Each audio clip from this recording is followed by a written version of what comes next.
안녕하세요, 여러분. 시간여행자 타임머신입니다. 이 채널에서는 평범한 일상 속에서 벌어진 믿기 힘든 해외 사건들을 깊이 파헤치고 있습니다. 많은 관심 부탁드리며 타임머신을 타고 2022년 11월 12일 저녁 미국 아이다호주로 시간여행을 떠나보겠습니다. 이곳 아이다호주 모스코의 대학가는 평화롭고 주말의 활기로 가득 차 있었습니다. 룸메이트이자 절친인 메디슨 모겐과 케일리 곤칼브스는 모스코 시내의 한 바를 방문했고, 자나 커노들레와 그녀의 남자친구 이선 채피는 대학 캠퍼스에서 열린 파티에 참석했습니다. 그들의 집에는 딜런 모니와 배선이 펑크가 있었습니다. 그들은 모두 사랑하는 사람들과 함께 행복한 미래를 꿈꾸고 있었습니다. 하지만 그날 밤 그들의 평범하고 행복한 일상은 영원히 멈추게 됩니다. 이른 새벽 모든 이들이 잠든 시간, 한 남자가 조용히 그들의 집으로 침입했고 비극적인 사건으로 4명의 목숨을 앗아갑니다. 그 비극의 현장에는 또 다른 2명의 친구가 살아남아 있었습니다. 바로 딜런 모니와 배선이 펑크였습니다. 그들은 어떻게 살아남았을까요? 그리고 이 충격적인 사건의 진실은 어떻게 밝혀지게 되었을까요? 사건은 2022년 11월 13일 새벽 4시경 주택 2층과 3층에서 동시에 발생했습니다. 침입자는 2층에 있던 제나와 이선을 먼저 공격한 후 3층으로 올라가 메디슨과 케일리를 해쳤습니다. 이들은 대부분 잠든 상태에서 흉기에 의해 목숨을 잃었으며 이들의 방은 마치 참혹한 현장이었습니다. 여기서 미스터리한 점은 딜런 모니와 배선이 펑크는 같은 집에 있었지만 범행을 목격하지 못했습니다. 특히 딜런의 진술은 수사에 큰 혼란을 주었습니다. 그녀는 새벽 4시 17분경 마스크를 쓴 남자가 방을 나가는 것을 보았지만 겁이 나서 방문을 잠그고 숨어 있었다고 진술했습니다. 그리고 충격적인 신고 과정이 이어집니다. 두 생존자는 사건 발생 후 약 8시간이 지난 낮 12시경이 되어서야 경찰에 신고합니다. 다음은 신고자인 딜런 모니의 9.11 실제 통화 기록입니다. Can you repeat 911 location of your emergency? Something is happening. Something's happening in our house. We don't know what. What is the address of the emergency? 1122.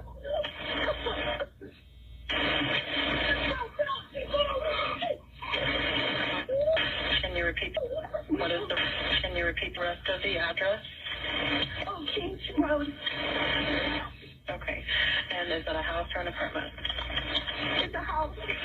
Can you repeat the address to make sure that I have it right? I'll talk to you guys. We live at the White, so we're next to them. I need someone to repeat the address for verification. The address, 1122 King Road. And what's the phone number that you're calling from? What's your phone number?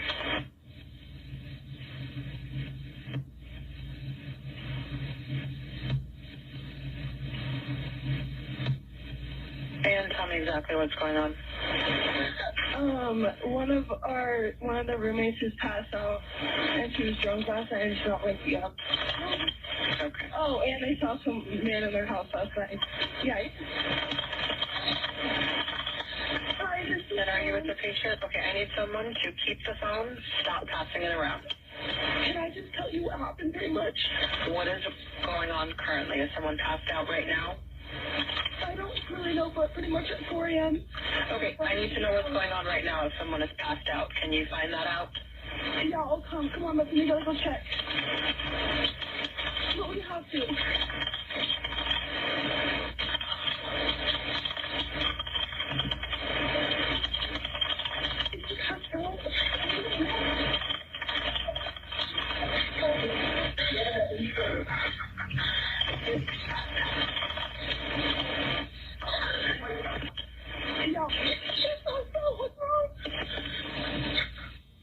She's not waking up.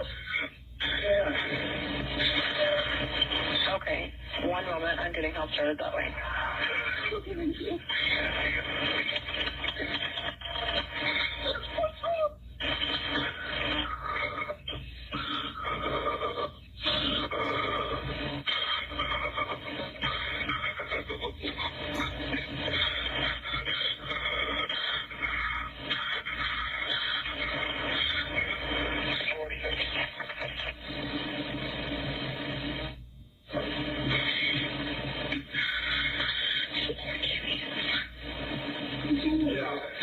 Okay,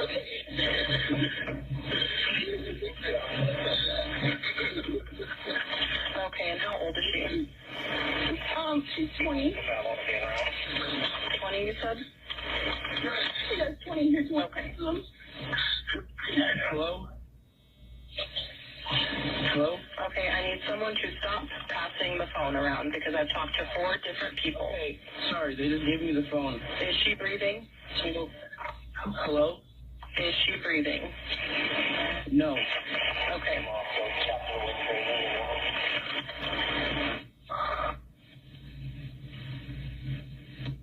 Dude, you talk to them, okay? I can't talk to them. They need you to talk to them.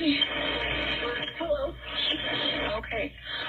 I've already sent the ambulance and law enforcement. Stay on the line. If there is a defibrillator available, send someone to get it now and tell me when you have it. Say that again. There's a police here right now. Okay. If there's a defibrillator available, send someone to get it now and tell me when you have it. We don't have it. I think yes. Do you have a defibrillator? Yes, we have one. Are you talking to the officer? Yes. Okay, I'm gonna let you go since he's there with you and can help you. Okay. 경찰이 현장에 도착했을 때 그들은 이미 숨을 거둔 4명의 친구들을 발견했습니다. 이처럼 신고가 늦어진 이유로 인해 두 생존자는 대중의 의심과 비난에 직면하게 됩니다. 왜 즉시 신고하지 않았냐는 질문과 공범이 아니냐는 의심은 두 생존자에게 씻을 수 없는 상처를 남겼습니다. 한편 경찰 수사 결과 사건이 발생한 날 새벽 현장 인근 CCTV에 흰색 현대 엘란트라 차량이 여러 차례 배회하는 모습이 포착되었습니다. 경찰은 이 차량의 행적을 추적하여 용의자의 것으로 특정했고 이 차량은 쿠버거의 소유였습니다. 사건 현장 침대에서 발견된 칼집에서 DNA가 검출되었습니다. 이 DNA는 쿠버거의 부모님 집 쓰레기통에서 수거한 그의 DNA와 일치했습니다. 이는 쿠버거가 범행 현장에 있었다는 가장 강력한 증거가 되었습니다. 사건 당일 새벽 쿠버거의 휴대전화는 새벽 2시 47분경 그의 거주지인 워싱턴주 풀먼을 떠나 새벽 3시부터 4시까지 모스코시로 이동했습니다. 이는 범행 추정 시간과 일치하며 범행 직후 새벽 4시 48분경 풀먼으로 돌아오는 기록이 확인되었습니다. 사건 현장에 있었던 딜런 모니는 새벽 4시경 범행을 마치고 나가는 범인의 모습을 목격했는데 그녀는 경찰의 검은 옷을 입고 마스크를 쓴 남성을 보았고 이는 체포된 쿠버거의 인상착의와 일치했습니다. 이러한 증거를 바탕으로 브라이언 쿠버거의 재판이 열렸습니다. 재판 중 딜런 모니는 이렇게 말합니다.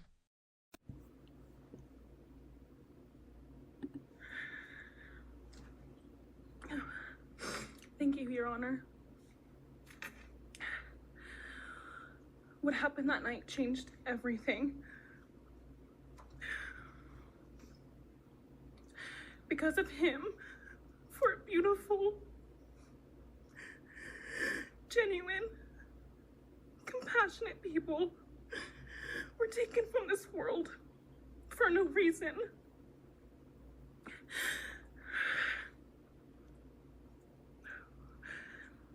He didn't just take their lives. He took the light they carried into every room. He took away how they made everyone feel loved and full of joy. He took away the ability for me to tell them that I love them and that I'm so proud of them. He took away who they were becoming and the futures they were going to have. He took away birthdays, graduations, celebrations,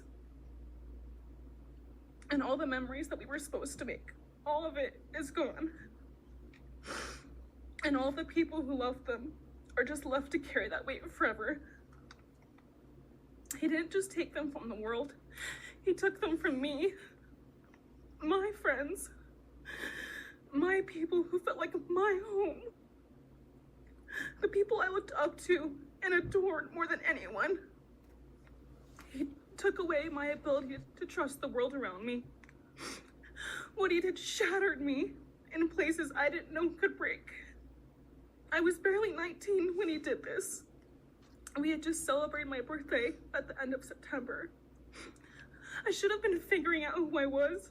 I should have been having the college experience and starting to establish my future.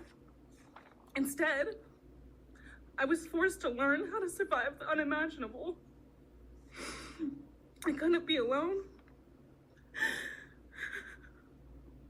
I had to sleep in my mom's bed because I was too terrified to close my eyes. Terrified that if I blinked, someone might be there. I made escape plans everywhere I went. If something happens, how do I get out? What can I use to defend myself? Who can help? And then there are the panic attacks.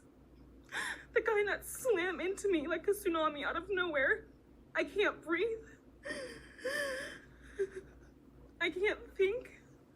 I can't stop shaking.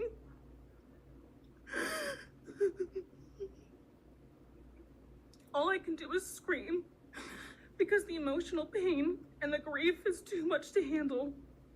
My chest feels like it's caving in. Sometimes I drop to the floor with my heart racing, convinced something is very wrong. It's far beyond anxiety. It's my body reliving everything over and over again. My nervous system never got the message that it is over, and it won't let me forget what he did to them. People call me strong. They say I'm a survivor, but they don't see what my new reality looks like. They don't see the panic attacks, the hypervigilance, the exhaustion, the way I scan every room I enter, the way I flinch at sudden sounds. They don't know how heavy it is to carry so much pain and still be expected to keep going, and that's because of him. He stole parts of me I may never get back. He took the version of me who didn't constantly ask, what if it happens again? What if next time I don't survive?